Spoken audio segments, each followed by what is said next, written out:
ભગવાન કૃપયા ત્વયા કૃતા જનતાયામુપકારમેધ્યસ ક્ષમતે પ્રતિકર્તુમંત્રક કુરુતે દીનજનાસ્તતોંજલિ. શ્રી હરે કૃષ્ણાય નમો નમઃ. શ્રી પ્રગટ પુરુષોત્તમાય નમો નમઃ. શ્રી સ્વામિનારાયણ ભગવાનને નમો નમઃ. બોલો સ્વામિનારાયણ ભગવાન. હરે કૃષ્ણ મહારાજ. નર નારાયણ દેવ, લક્ષ્મી નારાયણ દેવ, ગોપીનાથજી મહારાજ, મોક્ષદાતા શ્રી ઘનશ્યામ મહારાજની જય. સ્વામિનારાયણ રે. નિષ્કુળાનંદ સ્વામીએ હરિબળ ગીતાના બીજા કડવામાં છેલ્લે સ્વામીએ એવું કીધું કે અસુર કુળ અને અગે ભેર્યા તેરા એવા જીવ અનંત. એક તો અસુર કુળમાં છે અને વળી પાછા અગે કહેતા પાપે ભરેલા છે. એવા તેરા જીવ અનંત. નિષ્કુળાનંદ નારાયણ નામનો મહિમા મોટો અત્યંત. સ્વામી કહે છે કે ભગવાનના નામનો મહિમા એવો મોટો છે, એવો જબરો મહિમા છે કે ભગવાનનું શ્રદ્ધાએ સહિત ભાવે સહિત જો નામ લેવામાં આવે તો ગમે એવા હતા એના અગ કહેતા પાપ હોય એ પાપ સ્વામી કે એના ટળી જાય, બળી જાય અને એ જીવાત્મા તરી જાય.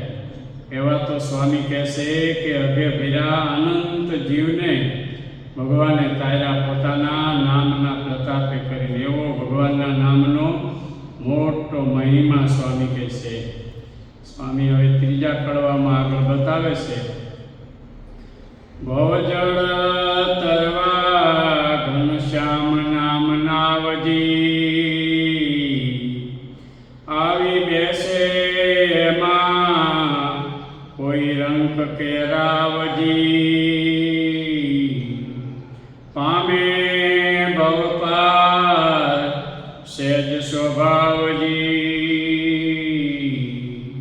તે વિના તરવા અન્ય ન ઉપાવજી ઉપાવ નથી આ જીવને ભવજળ તરવા કાજ નારાયણના નામ રૂપી જાણો અજર જાજ. નિષ્કુળાનંદ સ્વામીના શબ્દો એને કદાચ આપણે ગમે એવું વર્ણન કરવું હોય ને તો વર્ણન ન કરી શકીએ એવા સ્વામીએ સરસ મજાના ગામથી ભાષામાં શબ્દો કીધા. અને આમ જોઈએ તો એમાં ઘણું બધું ગુઢાર્થ જ્ઞાન પણ સમાયેલું હોય. એમ સ્વામીની એક એક કડી જે નિષ્કુળાનંદ કાવ્યની છે ને એના ઉપર કોઈ વિદ્વાન હોય, કોઈ બુદ્ધિશાળી હોય, અતિશય જેને આ ગ્રંથનો અભ્યાસ હોય ને એ કદાચ એક કડી ઉપર એક દિવસ બોલવું હોય ને તો એ બોલી શકે એવું સ્વામીએ સરસ મજાનું આપણને આ સરળ શાસ્ત્ર આપ્યું છે. તો સ્વામી કહે છે કે ભવચડ કરવા ઘનશ્યામ નામ નાવજી. આ ભવસાગર તરવા માટે ભગવાનનું નામ છે એ નાવ સમાન છે. આવી બેસે એમાં કોઈ રંક કે રાવજી. આ ભગવાનનું નામ એવું છે કે આનું કોઈ રંક કહેતા રાકો માણસ હોય, દુર્બળ માણસ હોય એ લેતોય ભલે, અને કદાચ તે કોઈ મોટો રાજા હોય ને એ લેતોય ભલે. ભગવાનનું નામ હંમેશા ભવજળ તારવાવાળું છે અને એ નામ વિના ખર્ચે લેવાય છે. વિની હતે પ્રવૃત્તિ હોય આપણી સંસારની તોય હાલતા ચાલતા ખાતા પીતા ક્રિયા કરતાંય પણ ભગવાનનું નામ લઈ શકાય. જેવી રીતે અમારા વેજલપરમાં ગણેશ ભગત છે, તો એ ગણેશ ભગતના બે દીકરાના ઘરના અને 2 માણસી કે સ્વામી અમે કાલા વીણવા જઈએ કે નીંદવા જઈએ કે કંઈ પણ ખેતરના કામકાજે જઈએ તો બધાએ પહેલાં તો વારા ફરતી કીર્તન બોલવાનું. એક આ બોલે, એક આ બોલે, એક આ બોલે, પછી હાથે કીર્તન થઈ રહે, પછી અંતકડી રમવાની. આ અમારે બપોર ચડી જાય અને ઘેર આવતા રહે. પણ એ અંતકડીમાં નંદ સંતોના કીર્તન સિવાય બીજું નહીં. હવે વિચાર કરીએ કે આવું જેને ભગવાનનું સ્મરણ હોય, આવું જે ભગવાનનું ભજન કરતા હોય, એના ઉપર મહારાજને કહેવું ન પડે કે પ્રભુ રાજી રહેજો. સહેજે ભગવાન રાજી થાય કહેવું જ ન પડે.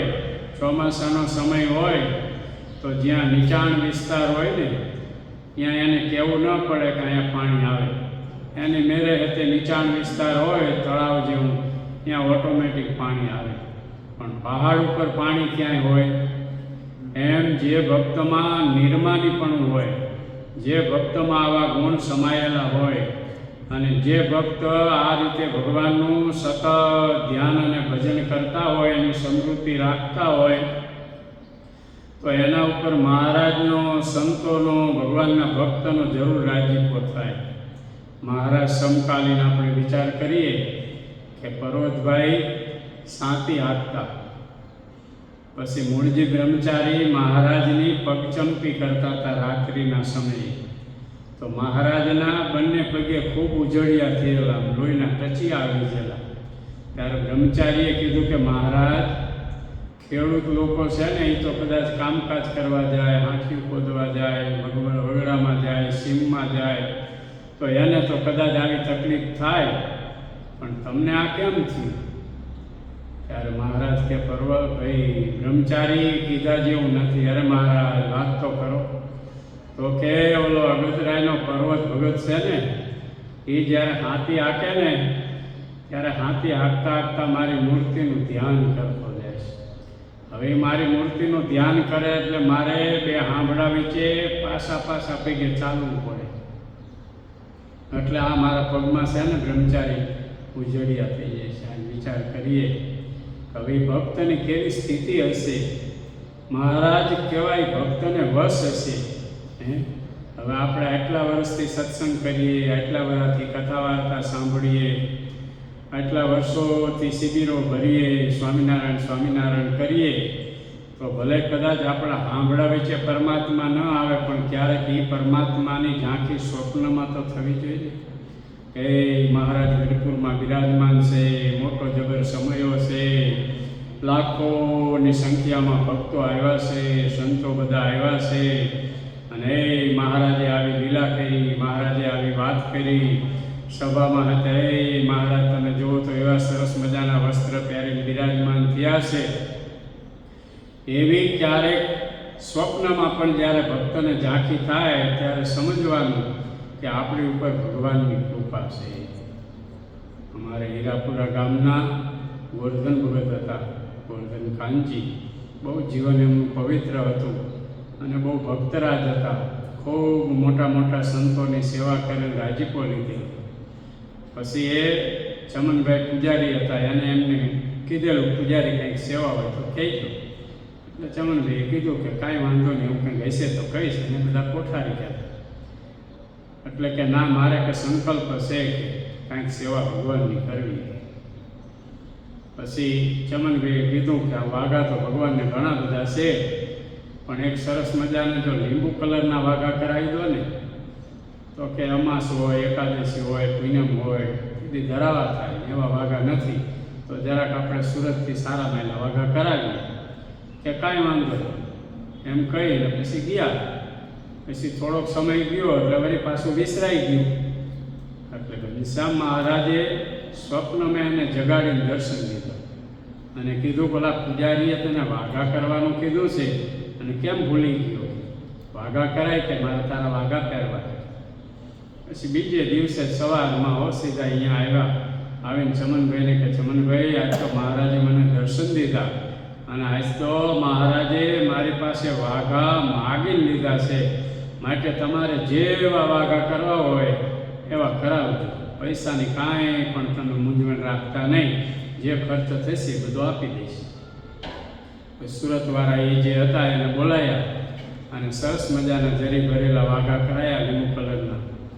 પણ જ્યારે ભક્તો એ વાઘા ધરાવવામાં આવે ને ત્યારે આમ કંઈક અલૌકિકતા જ લાગે, નવીનતા જ લાગે અને એમ થાય કે આ મૂર્તિ હમણાં બોલી કે બોલશે.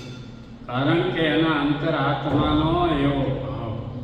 એમ ભગવાન જ્યારે આપણી પાસે માગી અને લે ત્યારે સમજવાનું કે આપણને મળેલી જે લક્ષ્મી છે ને એ દૈવી છે.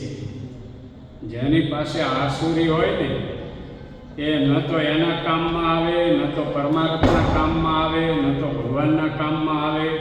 કોઈ પણ સારા કાર્યમાં એની લક્ષ્મી વપરાય નહીં. પણ જેની દૈવી લક્ષ્મી હોય એ ભગવાનના ભક્ત, ભગવાનના સંત, ગરીબ, ગાય એને અર્થે ચોક્કસ વપરાય. એવી જ રીતે અમારા જોરાવનગરમાં શંકર બાપા પ્રજાપતિ શંકર ત્રિભુવન સ્વામીની મહંતે હતી વઢવાણ અને સવારમાં આવ્યા. આવીને સ્વામીને કે સ્વામી થોડુંક મળવું છે. સ્વામી કે શું છે બોલો. તો કે આપણે 12 મહિને અહીંયા ઠાકોરજીના થાળમાં ખીચડી કેટલી જોઈએ.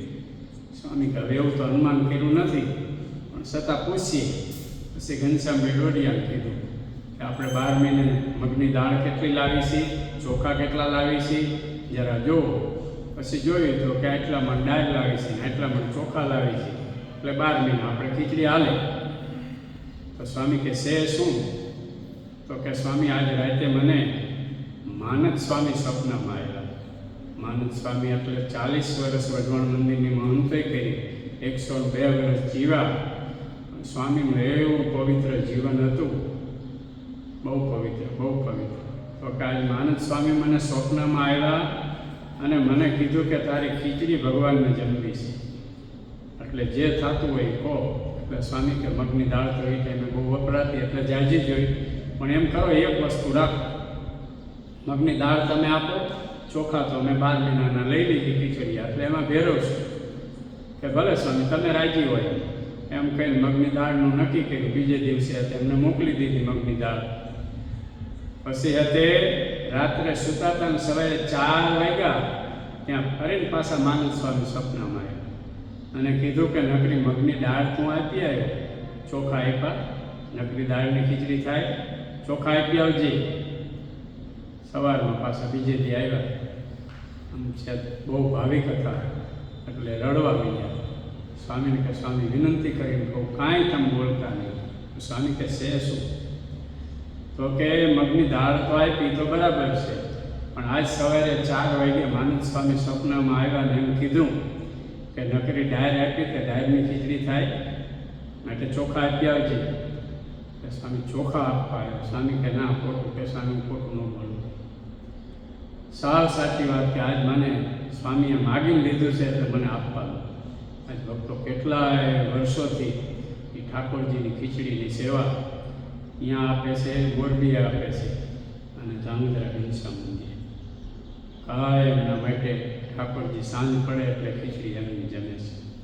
એમ જ્યારે ભગવાન આપણી પાસે કોઈ દ્વારા પ્રેરણા કરીને માગે ત્યારે સમજવાનું કે આપણા પૂર્વજન્મના ઘણા બધા પુણ્ય ઉદય થયા હશે, અથવા તો કાંઈક મા બાપના આશીર્વાદ હશે, કોઈ સંતનો રાજીપો હશે, અથવા તો આપણને મળેલી જે આ લક્ષ્મી છે ને એ દેવી હશે, તો જ આ વિચારો આવે. નહીંતર બીજા 1000 જાતના વિચાર આવે. ખેતર લઈ, બોર કરીએ, વાડી કરીએ, ધંધા કરીએ, દુકાન કરીએ, આ કરીએ એવા વિચારો આવે. પણ જ્યારે આ વિચાર સ્ફુરાયમાન થાય ત્યારે સમજવાનું કે ભગવાનની કૃપા. એવી જ રીતે આપણે અહીંયા મોક્ષદાતા ઘનશ્યામ મહારાજ પધરાયા તો મેં જાહેરમાંથી કીધું હતું સભામાં કે અમારે વસ્ત્રીમાં ડુંગર ભગત એટલે ખરેખર કહેવું પડે કે જેમ મહારાજ સમકાલીન ભક્તો હતા ને એવા કદાચ એના લક્ષણો કહ્યું તો અતિશયોક્તિ નથી, ખોટું નથી. એવા ભગવાનના ભક્તો નહીં કોઈ દિવસ ક્રોધ કર્યો હોય, નહીં કોઈ ઝઘડો કર્યો હોય, નહીં કોઈ દિવસ ક્યાંય ઉતાવળા હાથે ભૂલ્યા હોય, એવા ભક્તરાજ રાત્રે સૂતા હતા અને ઘનશ્યામ મહારાજે તેમને જગાડીને કીધું કે મારે તારે સોનાના દાગીના નથી જોતા, તારા ચાંદીના દાગીના નથી જોતા, પણ મારે તારા એક જોડી વસ્ત્ર જોઈ છે. આવી રીતે સવારે જાગીને એમના દીકરાને વાત કરી, ધનજીને, કે બેટા આજ તો મને કે ઘનશ્યામ મહારાજ સ્વપ્નમાં આવ્યા, મારી પાસે વસ્ત્ર માગી લીધા. એટલે છોકરો થોડોક આમ ચાલાક છે, એટલે કે બાપા બરાબર છે, કંઈક વિચારશું કે હાલો ને.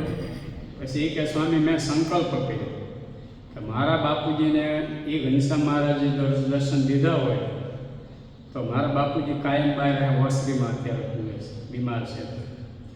એ એમ કે આજ સાંજે મારા રૂમમાં હોવું છે અને સવારે વહેલા ઉઠીને કાયમ હાથ ઝાલીને એમને નાવા લઈ જવું, અને આજ સવારે જાગે એટલે મારે એમનો હાથ ન ઝાલવો પડે, અને એમની મેરે વહેલા ઉઠીને નહીં ધોઈને પૂજા કરીને પરવારી જાય તો ઘનશ્યામ મહારાજે દર્શન દીધા હાથ. એટલે રાત્રિનો સમય હતો, એટલે કે બેટા આજ તો કે મને જરાક ઠંડી જેવું લાગે છે ભાઈ, તો આ રૂમમાં ખાટલો રાખો તો સારું. એટલે એક કામ થઈ ગયું. સવારે વહેલા જાગી નહીં ધોઈને કમ્પ્લેટ એમની રીતે સ્વતંત્ર થકા પરવારી ગયા અને બેઠા બેઠા માળા ફેરવતા હતા. પછી સવારમાં એ નહીં ધોઈને પૂજા કરીને કે હાલો બાપા સ્વામી આગળ જાવ છે. એટલે તરત બે બાપ કીધું અહીંયા આવ્યા. મેં કીધું શું આવ્યા? પછી બધી એને વાત કરી ત્યારે આપણને એમ થાય કે મહારાજના જે શબ્દો લખેલા છે ને વચનામૃતમાં, મહારાજ કે પૃથ્વી ક્યારે વાંઝવી ન હોય. પૃથ્વી ઉપર ભગવાનના સંત અને ભગવાનના ભક્તો ત્રણેય વિચરતા હોય, પણ એને ઓળખવા માટે આપણી પાસે દિવ્ય ચક્ષુ કહેતા આંખો હોય ને, દિવ્ય દ્રષ્ટિ હોય તો ઓળખાય. પણ જો આપણી પાસે તે મનુષ્ય ભાવ અને પ્રાકૃત ભાવ હોય તો એને ઓળખવા કઠિન છે. હોય નક્કી, પૃથ્વી મહારાજ બોલ્યા કે વાંજણી ન હોય એટલે ન જ હોય, એ 100%ની વાત છે. એટલે એવા ભગવાને વિચરતા હોય, એવા ભગવાનના સંતોય વિચરતા હોય ને એવા એકાંતિક ભગવાનના ભક્તોય હોય. જેમ ગુણાતીતાનંદ સ્વામીએ કીધું કે અમે સ્વામી કે ગામડામાં જઈએ છીએ ને તો ક્યાંક હરિભક્તોને દર્શન દેવા જઈએ છીએ અને ક્યાંક એવા હરિભક્તો છે ને એના દર્શન કરવા જઈએ છીએ. વિચાર કરો, સ્વામી કે ક્યાંક દર્શન દેવા જઈએ છીએ અને ક્યાંક દર્શન કરવા જઈએ છીએ. હવે ત્યારે એ ભક્ત કેવા છે?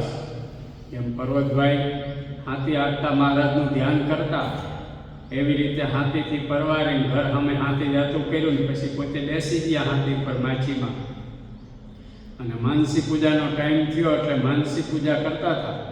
એમાં આગળ જતાં જતાં એક નેરિયું આવ્યું ને 2-4 હાથી ભેગા થઈ ગયા. તે થોડીક વાર હાથી ઊભું રહ્યું તો વાયેલા હાથીવાળો ખેડૂત હતો ને થોડોક આમ એવો અજળે છે, ચંચળે છે. એટલે કે આ પર્વત કે આખી રાત કે ધ્યાન કરે, માળા કરે, ભજન કરે, અને અત્યારે બેઠો બેઠો હુએ છે કે રસ્તો રોકીને બેઠો છે, હાલતોય નથી, હાલવા દેતોય નથી. એમ કરીને હાથીએથી ઉતરી અને પર્વતભાઈને પરોણાનો ગોદો માર્યો. આ પર્વતભાઈ એકદમ આમ ઝપકીને જાગી ગયા. શું ઉતા હો, હાથી ચલાવો ને, અહીંયા અમે બધા ખોટી થઈ હતી જો. ત્યારે પર્વતભાઈએ કીધું કે ભાઈ હું ઉતો નથી, હું ટાઈમ થયો માનસી પૂજાનો એટલે માનસી પૂજા કરતો. ગપ્પુ મારો હો કે તો ભગવાનની માનસી પૂજા કરતા હોય શું માનસી પૂજામાં ધરાવી કહો? તો કે મહારાજને હે ને દહીં અને રોટલો ધરાવી. કે ખોટું બોલો છો? તો કે જુઓ, એ જોયું તો હાથી નીચે અહીંયા દહીં રોટલો પડેલો જોયો. વિચાર કરીએ ભક્તો, મહારાજના આવા એકાંતિક ભક્તો અત્યારે પણ આ પૃથ્વી ઉપર છે, નથી એવું નથી.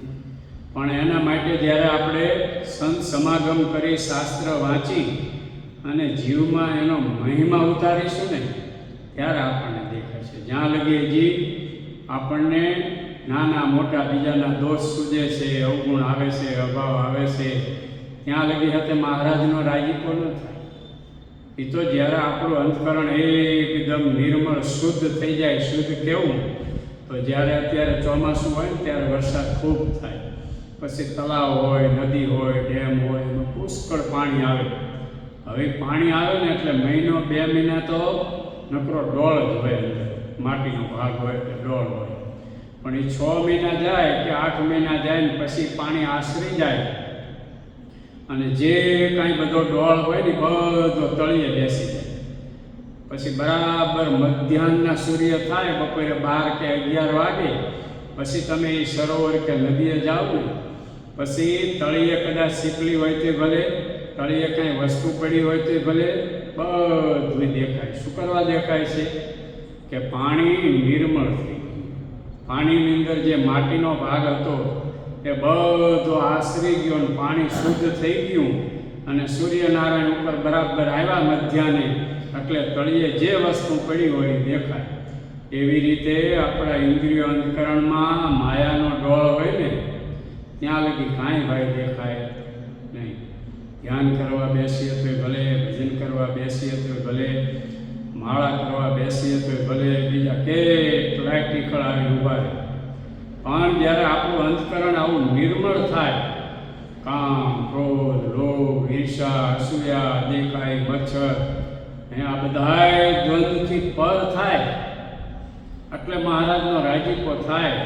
અને રાજીપો થાય એટલે આપણે ભગવાનનું ધ્યાન કરીએ ને તો એ ભગવાનનું ધ્યાન કેવું થાય કે આપણે જેમ ચાંપ પાડીને દીવો થાય ને એવી રીતે આંખ બંધ કરીને જે મહારાજની મૂર્તિ આપણને પ્રિય હોય, જેવા વસ્ત્ર, જેવા આભૂષણ, જેવા પુષ્પના હાર, જે આપણને પ્રિય હોય એ ભગવાનને ધરાયા છે અને હું મહારાજનું ધ્યાન કરું છું, એ આમાં આંખ બંધ કરે ત્યાં તરત જ મૂર્તિ ખડી થઈ જાય. પણ એ ક્યારે થાય? કે એના માટે આદર, એના માટે અભ્યાસ અને એના માટે રાગ અને દ્વેષ એનાથી પર જઈએ ત્યારે થાય. એટલે સ્વામી કહે છે કે અભાવ અને સ્વભાવ આ 2 વસ્તુનું ખાસ ધ્યાન રાખવું. આપણો સ્વભાવે કદાચ ક્યાંક નડતરરૂપ થાય, કોઈ નાના મોટા ભગવાનના ભક્તનો ક્યારેક મન કર્મ વચ્ચે નહીં કરીને અપરાધ થઈ જાય તો એ પણ અનુસંધાન રાખવું જરૂરી છે. આપણે બધું કરીએ તો છીએ પણ ક્યાંય પાછું સાનું સૂકવું જાણે અજાણે આ તો નથી થઈ જતું ને. તો જે કાંઈ આપણે કરીએ છીએ એમાં ધણીનો રાજીપો નહીં મળે. એ રાજીપો લેવા માટે આ અનુસંધાન અને કોઈ પણનો જીવમાં કોઈ અભાવ ન આવવા દેવો. કહેવત છે ને આપણી લૌકિક ગુજરાતી કે ભેંસના શીંગડા ભેંસને પાયરી. સંત મહાત્મા હતા, પછી એક માજી હતા દયાળુ, તે કાયમ અહીંયા તળાવે પાણી ભરવા જાય ને તળાવની પાયર ઉપર આ મહાત્માની ઝૂંપડી. એટલે મહાત્માને એમ, માજીને એમ થયું કે આ મહાત્મા બિચારા નિષ્પ્રોહી છે, ક્યારેય ક્યાં કાંઈ વસ્તીમાં આવે જે કાંઈ મળે લઈને જમીન સંતોષ માની ભજન કર્યા કરે છે અને ભગવાનની દયાથી મારે ઘેરે દૂધણા સારા છે, માટે લાઈને મહાત્માને કહું કે બાપજી ક્યારેક ખેતે દૂધ જમવાની ઈચ્છા થાય તો મારા ઘેર આવજો, દૂધ લઈ જજો. એટલે એક દિવસ ઈચ્છા થઈ તે આવ્યા. માજી કે બેસો બાપજી, હજી ભેંસું દોવાની વાર છે. એટલે ખાટલો કળિયામાં નાખી દીધો, બેઠા માયતમાં. પછી ભેંસું ધોઈને પછી દૂધ આપ્યું. પછી માજીએ પૂછ્યું કે માયતમાં બેઠા બેઠા શું વિચાર કરતા હતા? કે બીજો તો બેન કાંઈ વિચાર નહોતો કરતો, પણ વિચાર એ કરતો હતો કે આ તારા આવવાનો જે દરવાજો બાયણું છે ને બહુ હાંકડું છે અને તારી આ ભેંસના શીંગડા બહુ મોટા છે. આ ભેંસ મરી જાય છે તો આને તું કાઢીશ કેવી રીતે? ઓલા માજી કે મહારાજ રહ્યા કે એક તો તને દૂધ આપું હું અને તું આવો બેઠો બેઠો વિચાર કરે છે. એટલે દૂધ તો આપી દીધું. એ દૂધનો હેતો લોટો લઈને માંડા બજારમાં દોડવાનું. માજી વાંહે ધોકો લઈને થયા, એ દૂધ ઢોરાતું જાય. એટલે ઓલા ગામના લોકો બેઠા હતા, એ બાપજી દૂધ ઢોરાય, દૂધ ઢોરાય. કે દૂધ નથી ઢોરાતું, મારી અકલ ઢોરાય. મારે કે ચાંઈ બોલવાની જરૂર નથી. ભેંસના ઢીંગડા ભેંસને બહાર કે એ તો જે થવું હોય ત્યારે એમ વાણી છે ને એનો બહુ જ વિચાર કરવો. એટલે મહારાજે કીધું કે વાણી અને પાણી આ 2 ગાળી વાપરવું. ઘણી વખત આપણે એવા શબ્દો બોલી જઈએ અને એના વળી કોઈના અંતરાત્મામાં દુઃખ થાય અને કોઈ એવો હતે તવવાળો માણસ હોય સહન કરવાનો ને એની પાસે વિચાર શક્તિ ન હોય અને કદાચ એ કાંઈક આત્મઘાત કરી બેસે તો એનું પાપ આપણને લાગે. એટલે મહારાજે કીધું કે વાણી અને પાણી બહુ જ વિચારી જરૂર હોય એટલું બોલવું, અને બોલવું ને તોય સારું બોલવું, પણ કોઈનું બુરું થાય, કોઈનું ખરાબ થાય, કોઈને દુઃખ લાગે એવું તો મહારાજ કે બોલવું નહીં. એના માટે સંતોને મહારાજે શિક્ષાપત્રીના છેલ્લા શ્લોકમાં કેવી આજ્ઞા કરી કે કોઈ દુષ્ટજન હોય, કોઈ મારે, કોઈ ગાય દે, કોઈ તાળન કરે, કોઈ તિરસ્કાર કરે, તોય મહારાજ કે એનું હિત થાય એવું ચિંતન કરવું, પણ એનું ભૂંડું થાય એવો તો સંકલ્પ કરવો. અત્યારે વિચાર કરીએ ભક્તો, હું તો ઘણી વખત જાહેરમાં કહું છું કે મહારાજ જ્યારે આ પૃથ્વી ઉપર હતા ને ત્યારે એક ભગવાન નહોતા, 501 ભગવાન હતા. કેટલા? 501. 500 પરમહંસો હતા ને, એ 500 પરમહંસમાં ભગવાન જેટલી શક્તિ હતી, એ જે કાંઈ સંકલ્પ કરે કે જે કાંઈ ધારે ને એ કરી શકવાને શક્તિમાન અને સમર્થ હતા.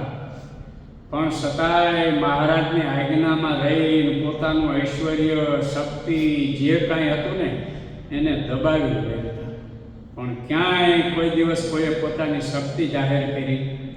આવા સમર્થ હોવા છતાંય કોઈ દુષ્ટજન હોય એ કોઈ મારે, કોઈ ગાય દે, કોઈ તિરસ્કાર કરે, તોય એનું હિત થાય એવું ચિંતન કરે.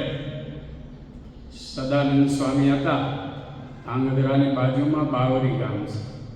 એ ગામમાં સ્વામી નીકળ્યા, ત્યાં ગામના દ્વેષીલા લોકો હતા, એને ખબર પડી ગયા સ્વામિનારાયણના સાધુ આવ્યા ગામમાં, એટલે કે કાઢો ને તે ગામ બગાડશે. એટલે ત્યારે ને ત્યારે સ્વામીને કીધું કે અહીંથી નીકળી જાઓ ગામમાં. સ્વામી ગામનો ત્યાગ કરીને ચાલતા થયા, પણ દ્વેષીલા લોકોને દ્વેષ ન સમાણો ને તે પાછળ ગયા. પાછળ જઈને એની પાસે સીસમની લાકડી હતી ને, એ લાકડી લઈને સ્વામીને મારવા લાગ્યા. કે ઢોરને મારે ને એમ માર્યા હોય. તો બાજુમાં ઓલા ખેડૂત બધા ખળા લેતા હતા, એને એમ થયું કે હારું આ કોણ ઢોરને ઢીકતું હોય છે. દોડા દોડી લોકો ત્યાં ગયા. આ તો આ સ્વામી નીચે પડેલા, ઓલા દ્વેષીલા લોકો સ્વામીને મારે. એટલે જઈને ઓલા લોકોને હટાયા અને સ્વામીને ગાડામાં બેહારી અને ગામમાં લાવ્યા.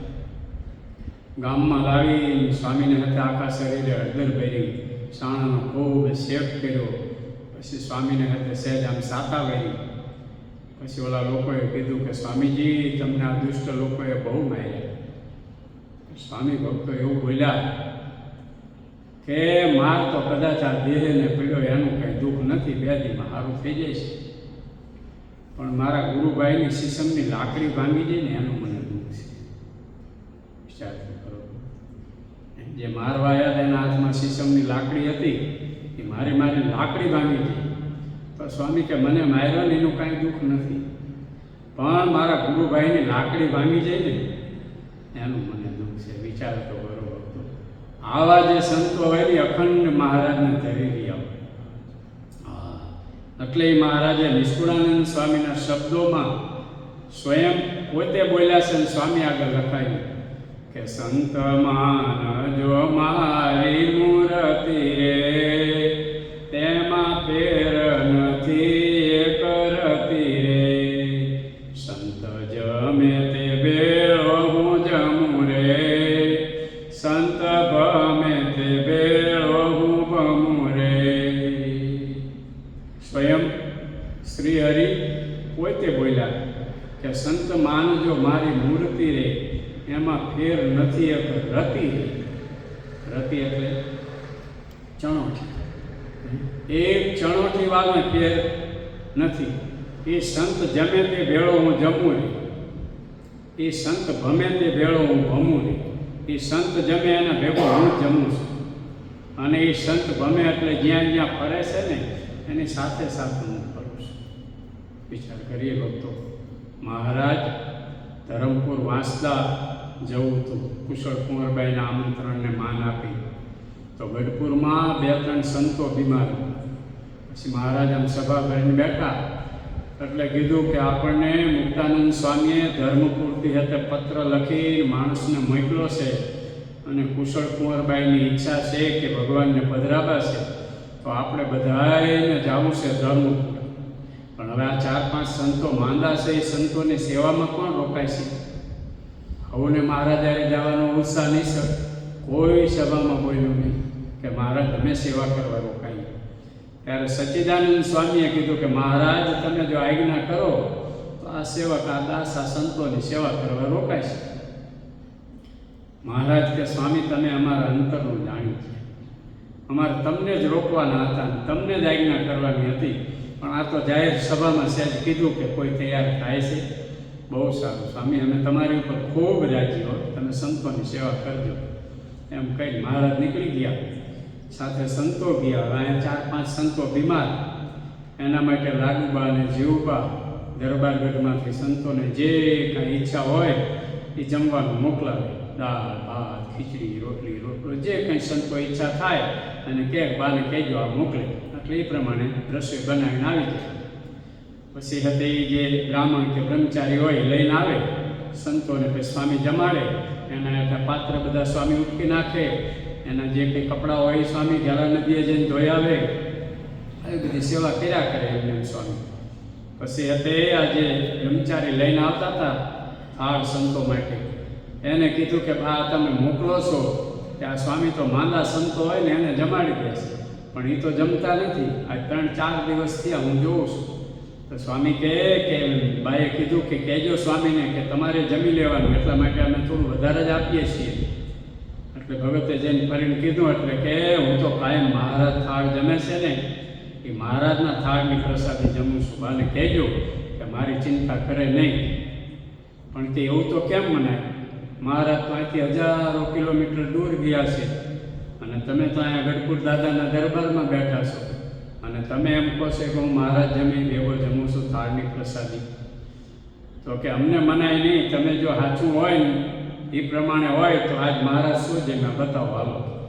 એટલે સ્વામીએ તરત મોઢામાં આંગળી નાખીને અમિત કહી, આ બિરંજ પૂરી ભજીયા શાક જે કંઈ મહારાજ જમ્યા હતા એ બધું ત્યાં આમ દેખાયું. પછી ભગતે જઈને બાને વાત કરી કે આજ તો કે સ્વામીજીએ આવું કર્યું અને કીધું કે હું તો મહારાજના થાળની પ્રસાદી જમું છું ને આજ મહારાજ બિરંજ જમ્યા છે, તો એમને આ બધું કાઢી બતાવ્યું. ત્યારે લાડુબા અને જીવુબાના અંતરાત્મામાં એમ થયું કે આ સચ્ચિદાનંદ સ્વામીને મહારાજ ઉપર કેટલો આપાપર ભાવ છે. એમ જ્યારે તે ભગવાન ભક્તો એવા ભજને કરીને વશ થાય આટલી ભક્તને ભગવાનને કાંઈ જુદારો રહેતો નથી. એવું ભજન અને એવો મહિમા સમજાય તો આ સત્સંગમાં હે ને ભક્તો સુખના ઢગલા છે. અને જે કાંઈ દુઃખ આવે છે ને એ આપણા સ્વભાવે કરીને આવે છે. એટલે ગુણાતીતાનંદ સ્વામીએ વાતોમાં લખ્યું કે દેહના દુઃખ કરતાં સ્વામી કે મનના દુઃખ જાજા.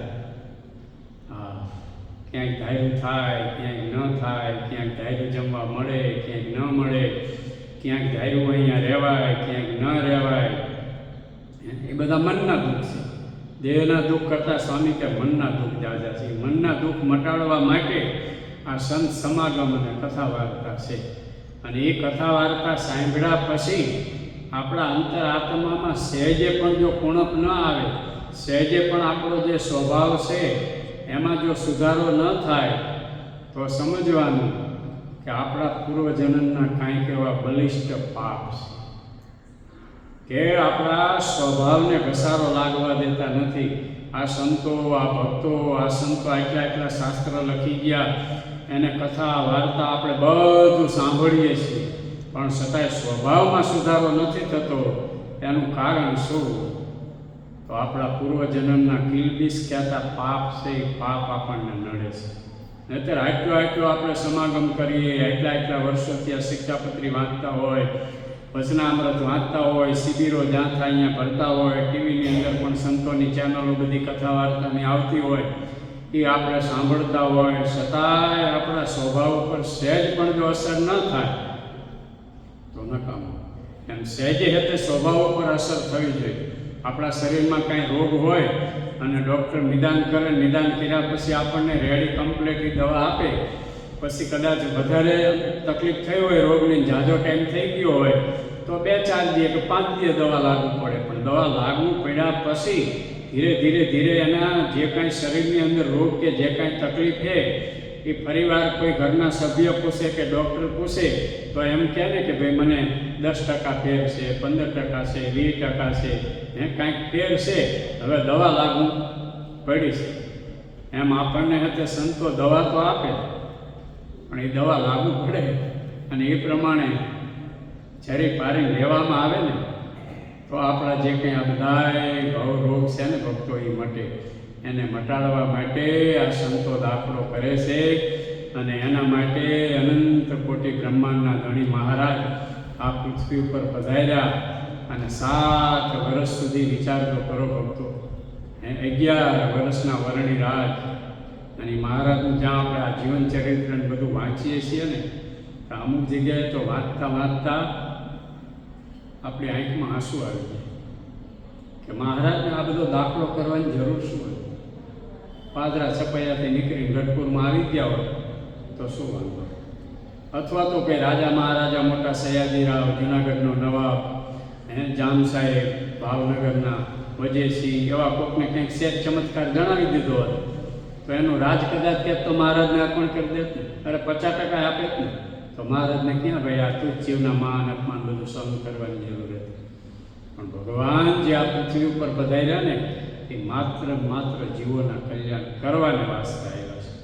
તો આપણને તો અત્યારે આ શેરડીની વૈટલી કાતરી મળી. પૂંછડાનો ભાગ હોય ને એ ખારો હોય, થળિયાનો ભાગ હોય ને એ કઠણ ને કડક હોય. વૈટલી કાતરી હોય ને એમાં રસે સારો હોય અને સહેજ પોચી હોય. એમ આપણને અત્યારે આ જોગ પ્રમાણે આ સમય પ્રમાણે શેરડીની વૈટલી કાતરી મળી છે. તો અત્યારે અમારે કાંઈ દુઃખ નથી, તમારે કાંઈ દુઃખ નથી. પહેલાંના સમયમાં ભગવાનનું ભજન કરવું હોય ને તો તકલીફ હતી, મુશ્કેલી હતી, દુષ્ટ લોકો હેરાન કરતા, સંતો કપાળમાં તિલક ચાંદલા કરતા ને તો આ માટલા ફૂટી ગયા હોય ને એના ઠીકરા હોય ને એ ઠીકરા લઈને કપાળમાં ઘસે અને તિલક ચાલો ઘૂસાઈ જાય ત્યાં લગી ઘસે. હવે ઘસે ત્યારે પ્રેમથી ઘસતો હોય છે, કેટલો આમ દાસથી ઘસતો હોય તો અહીંયા લોહીના ટચી આવતા જ. આટલા દુઃખ અને દાખલા બધા સહન કરી અને ભગવાનને રાજી કરવા માટે આ સંતોએ પોતાની જે કંઈ શક્તિ કે સામર્થ્ય એનો ક્યાંય ઉપયોગ કરતો કર્યો નથી. ત્યારે આપણા જીવનમાં જ્યારે આપણને મહારાજ મળ્યા છે ને એનું સતત અનુસંધાન રાખવું, એનો વિચાર રાખવો, હાલતા ચાલતા આમ હે ને સતત એ જોયા કરવું. જેમ સ્વામીની એક જ કડી આપણે યાદ રાખવી, કીડી કુંજરનો મેળા આપણે જીવન જાણું છું. એ મહારાજ ક્યાં કીડી અને ક્યાં કુંજર કહેતા હાથી.